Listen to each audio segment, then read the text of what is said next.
Hello नमस्कार, आप सब देख रहे बानी अनप्लग रंजीत यादव। और एगो आज भैया के बड़ा ही प्यारा ठंडी स्पेशल गाना आइल बा, कमरा में कमर धो के सुतर राजा जी। भैया वो गाना के बारे में कुछ बोली। हाँ और बहुत बढ़िया गाने एम सीरीज से आई बा, जो गाना के आप बहुत प्यार आशीर्वाद दी और गाना के काफी आप सब आशीर्वाद दी कि गाना बड़ा होको का सही कमरा के कमर के बात पर ठंडा के भी बात पुअरा के भी जिक्र भाई से पुअरा कि यहाँ बनता है वीडियो। भैया एगो कंपनी से बड़ा ही प्यारा गाना आइल बा, बहुत ही बड़ा सैड सॉन्ग आपका आइल बा, हीरोवा रोता। वो गाना के रिस्पांस भी अच्छा मिल रहा बा, रील्स भी बन रहा बा। हाँ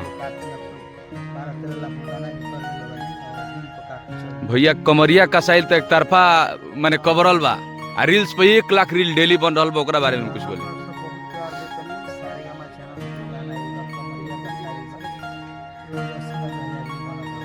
जी बाकी सब गाना के प्यार दी सी बात। थैंक यू भैया। देखिए अभी हमने गायर नहीं आज अपना भैया प्रमोद प्रेमी यादव जी के गाँव है, और ठंडी स्पेशल एगो गाना आइल बा भैया का आज। और ये भैया के शिष्य हमें विशाल प्रेमी, हर वीडियो में आप सबके हम दिखाईला, भाई के जिक्र करीला।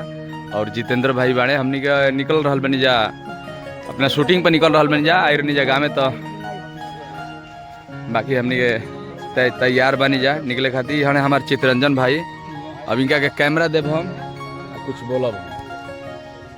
कल आई रहनी हमने के जरा देखनी अभी चितरंजन जी के बेटा यानी हमने के अपना भतीजा के जन्मदिन समारोह में कल केक कटल, और आज हमने के फिर अपने काम पर निकल रहा बनी जा पटना शूटिंग।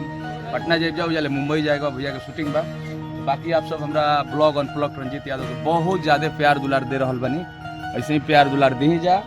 और हमारा भैया प्रमोद प्रेमी यादव से रिलेटेड कोई भी न्यूज़ आप सबके बीच हम सबसे पहले लेके आईला अनप्लग रंजीत यादव चैनल पे। तो ये चैनल के आप सब सब्सक्राइब कर लीजा और ऐसे ही प्यार दुलार दीजा। बाकी हाँ जे हमारा Facebook page Ranjit Yadav page पे वीडियो देख रहा बा, आप सब हमारा पेज के भी फॉलो कर दी, ताकि अपना भैया प्रमोद प्रेमी यादव जी से रिलेटेड कोई भी नया अपडेट होके न्यूज़ या मूवी या सॉन्ग या कुछ भी कोनो जानकारी चाहिए अगर सबसे पहले आप सबके, तो आप सब हमारा अनप्लग रंजीत यादव के सब्सक्राइब कर ली।